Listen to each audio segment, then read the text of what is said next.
Hello everyone, आप लोग कैसे हैं? सभी अच्छे होंगे। आज मैं जूलिंग और इक्यान की लव स्टोरी का एपिसोड नंबर 4 हिंदी में लाई हूँ। पसंद आए तो लाइक कमेंट सब्सक्राइब जरूर कीजिएगा। ओके दोस्तों, मैं स्टोरी स्टार्ट करती हूँ। हाँ दोस्तों, स्टोरी शुरू करने से पहले मैं बता दूँ, जिन्होंने इसके बाकी के एपिसोड नहीं देखे चैनल के प्लेलिस्ट में जाकर देख सकते हैं। मैं स्टोरी स्टार्ट करती हूँ। स्टोरी के लास्ट एपिसोड में हमने ये देखा था कि फिर जूलिंग ने मैजिक से एक हथियार निकाला था जिसका नाम था बॉर्न स्पिरिट चाबुक, और उससे इक्यान के गले को बांध लिया था और खींच के लेके जाने लगा और फिर इसको पेड़ पे पुश कर दिया। फिर उसके ऊपर आके बोला, मैं तुम्हें एक आखिरी मौका देता हूँ, मुझे स्पिरिट बॉल वापस कर दो तो मैं तुम्हें कम तकलीफ दूंगा। पर इक्यान ने मना कर दिया देने से। फिर जूलिंग पूछता है कि हमारे बीच ऐसी कौन सी गहरी नफरत थी जिसके कारण तुमने इतने क्रूर बन गए।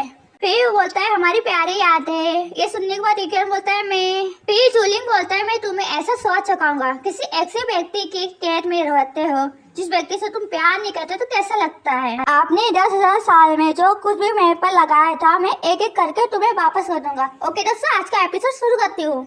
स्टोरी के स्टार्टिंग हम इक्यान और जूलिंग को देते हैं, जहाँ पे इक्यान बोलता है जूलिंग। उधर जूलिंग बोलता है इसे इस लॉट से ले लो और उसके साथ जबरदस्ती करने लगता है। उधर इक्यान जूलिंग को बहुत रोकने की कोशिश करता है और इसके चलते हमारे इक्यान के आंख में आंसू आ जाते हैं। जब ये जूलिंग देखता है कि इक्यान के आंख में आंसू है, कुछ समय के लिए वो रुक जाता है। फिर इक्यान अपनी आंखें खोलता है, फिर धीरे धीरे करके जूलिंग की तरफ मुड़ता है और जूलिंग की तरफ देखने लगता है और फिर से जूलिंग इक्यान के साथ जबरदस्ती करने लगता है। और उधर ही इक्यान के लिए ये सब बहुत पेनफुल था। वो बहुत कोशिश करता है पर जूलिंग नहीं रुकता। फिर क्या है, दोनों के बीच इंटीमेसी हो जाते हैं। इस सब के बाद हमारा इक्यान पूरी तरह से टूट जाता है। मन में सोचता है भाई जूलिंग, बहुत दर्द होता है। फिर जूलिंग अपने कपड़े को ठीक करने लगता है। उधर ही इक्यान उठ के बैठ जाता है। फिर इक्यान कुछ नहीं बोलता, पूरी तरह से खामोश हो जाता है। जो इक्यान का सबसे ऊपर का ड्रेस था ना, वो जमीन पर गिरा हुआ था ना, तो जूलिंग इक्यान की तरफ पलटता है, बोलता है अपने आप से बेड से उतरो और उठा के अपने ड्रेस पहन लो। जैसे इक्यान अपने बेड से उतर के खड़े होने की कोशिश करता है, उसको बहुत दर्द होता है। फिर इक्यान धड़ाम से नीचे बैठ जाता है क्योंकि उसको बहुत तकलीफ हो रहा था ना खड़े होने में। फिर जूलिंग इक्यान की तरफ देखते हुए बोलता है इक्यान आप ये प्ले किसके लिए दिखा रहे हैं? क्योंकि जूलिंग को लगता है कि इक्यान नाटक कर रहा है। वो बिल्कुल ठीक है। फिर इक्यान जूलिंग की तरफ देखते हुए मन में सोचता है प्ले, क्या उसे लगता है कि मैं एक्टिंग कर रहा हूँ? इक्यान का कहने का मतलब है कि उसे लगता है कि मैं नाटक कर रहा हूँ। फिर वो आगे सोचता है वो पहले कभी इतना इनडिफरेंट नहीं था। फिर इक्यान अपना ड्रेस पहनते हुए मन में आगे सोचता है लेकिन यह सब मेरी अपनी चॉइस है, अब मैं पीछे नहीं हट सकता। मतलब कि उसने खुद फैसला किया था ना कि वो जूलिंग की नजरों में बुरा बनने का, जिससे कि अगर वो मर भी जाता है तो जूलिंग फिर भी खुशी खुशी रहे, गम ना मनाए उसके जाने पर। फिर जूलिंग वहाँ से जाने लगता है। उधर ही इक्यान जूलिंग को जाते देख के मन में सोचता है अब टॉर्चर होने का क्या मतलब कि टॉर्चर होने से कोई फर्क नहीं गिरता, कम से कम वो स्पिरिट बॉल के लिए अभी मुझे जान से तो नहीं मारेगा। फिर इक्यान उदास होते हुए मन में आगे सोचता है बस थोड़ी देर वेट करे, मैं स्पिरिट बॉल निकाल के उसे वापस कर दूंगा, क्या तब तक ये सब खत्म हो जाएगा? मतलब कि जो उनके बीच में जो प्यार था सब कुछ क्या खत्म हो जाएगा? वो सोच के हमारा इक्यान बहुत उदास होने लगता है। अब हमें जूलिंग दिखाया गया जो अपने कप में चाय डाला था। तभी डोर पे कोई नॉक नॉक करता है, बोलता है माय लॉर्ड, डॉक्टर यहाँ आ चुके हैं। तो जूलिंग बोलता है डॉक्टर को अंदर आओ। फिर वो डॉक्टर जूलिंग को बोलता है यस माय होली। अब हमें वो डॉक्टर दिखाए गए, इनका नाम है रेंसन, ये डीमन के डॉक्टर है, तो मैं इनको डॉक्टर रेंसन कहूंगी। वो गार्ड बोलता है डॉक्टर रेंसन प्लीज अंदर जाइए। फिर डॉक्टर रेंसन उस रूम के अंदर आ जाते हैं। उधर ही जूलिंग चिल्लाते हुए बोलता है ये इक्यान तुम अभी भी क्या सोच रहे हो, जल्दी से यहाँ आओ। जैसे ही डॉक्टर रेंसन इक्यान का नाम सुनते एकदम हैरान हो जाते हैं, मन में सोचते इक्यान। फिर डॉक्टर रेंसन इक्यान की तरफ देखते हुए मन में आगे सोचते हैं ये सचमुच के वो है, वो यहाँ क्यों है? जूली ने कल रात पैलेस में जो प्रोटोस लेकर आए थे वो इक्यान था, क्योंकि डॉक्टर रेंसन ने सुना था कि पैलेस में किसी को लाया गया है, उसे नहीं मालूम था कि वो इक्यान था। अब हमें दिखाया गया है कि इक्यान और डॉक्टर रेंसन आमने सामने खड़े हो। अब हमें डॉक्टर रेंसन की सोच के बारे में बताया जा रहा है। वो सोच रहे हैं 10,000 साल पहले मेरा शिकार किया गया और मुझे किल कर दिया गया था और मैं सीरियसली रूप से घायल हो गया था। तो भाग्य से जीवित रहने के लिए उसके और से मुझे बचा लिया गया। मतलब कि 10,000 साल पहले युकियान ने हमारी डॉक्टर रेंसन की जान बचाई थी। फिर डॉक्टर रेंसन आगे सोचते हैं, जब उन्हें जरूरत पड़ेगी तो मैं उनको रिपे कर दूंगा उनके काइंडनेस के लिए। पर जब मैंने ढूंढने की पूरी कोशिश की पर वो मुझे कहीं नहीं मिले।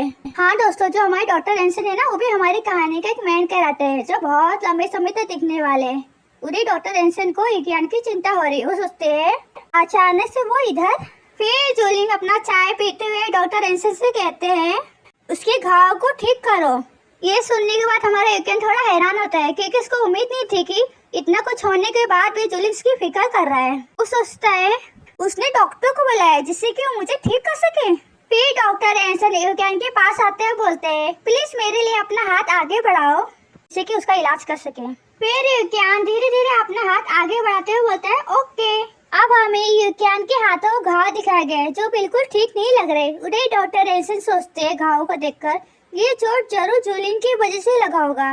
वो कितना निर्दयी और क्रूर है। फिर डॉक्टर रेंसन युकियान के हाथों को पकड़ते हुए बोलते हैं इस मेडिसिन को जो आपके हाथों पर कट लगे ना उसको आप पर छिड़कूंगा। इससे थोड़ा दर्द होगा पर थोड़ी देर के बाद ठीक हो जाएगा। युकियान बोलता है हाँ। फिर डॉक्टर रेंसन युकियान के हाथों पर वो मेडिसिन छिड़कने लगता है जिससे कि युकियान को दर्द होता है। बोलता है आउच। उधर ही जूलिंग ये सब देख रहा था। जूलिंग को ऐसा देखकर लग रहा है उसका मूड बिल्कुल अच्छा नहीं है। उधर डॉक्टर रेंसन परेशान हो जाते हैं। बोलते हैं सॉरी मुझे इसे इजी तरीके से करना चाहिए। उधर युकियान प्यारे से स्माइल करते हुए बोलता है अब ठीक है मुझे अब दर्द नहीं होता। उधर ही जूलिंग डॉक्टर रेंसन युकियान की तरफ ही देख रहा था। उसको देख के ऐसा लग रहा है उसको बहुत गुस्सा आ रहा है। फिर डॉक्टर रेंसन बोलते हैं मैं और अधिक केयरफुल रहूंगा जिससे कि आपको तकलीफ और ना पहुंचे। ये सुनने के बाद जूलिंग को और गुस्सा आता है। गुस्से में वो चाय का कप टेबल पे रखता है क्योंकि जूलिंग बहुत जेलस हो गया है क्योंकि वो बर्दाश्त नहीं कर पाएगा कि कोई युकियान के करीब भी जाए। क्योंकि जूलिंग के दिल में युकियान के प्रति कितना भी नफरत हो, दिल के किसी कोने में अभी भी युकियान से बहुत प्यार करता है पर इस समय इस चीज को अपना नहीं पा रहा है। फिर जूलिंग बोलता है मैंने आपको ठीक करने के लिए कहा था ना कि बकवास बातें करने को कहा था। फिर डॉक्टर रेंसन डर जाते थोड़ा। बोलते माय लॉर्ड मेरा मतलब और कुछ नहीं है। फिर युकियान बोलता है ये उसका काम नहीं है ये मेरी गलती है।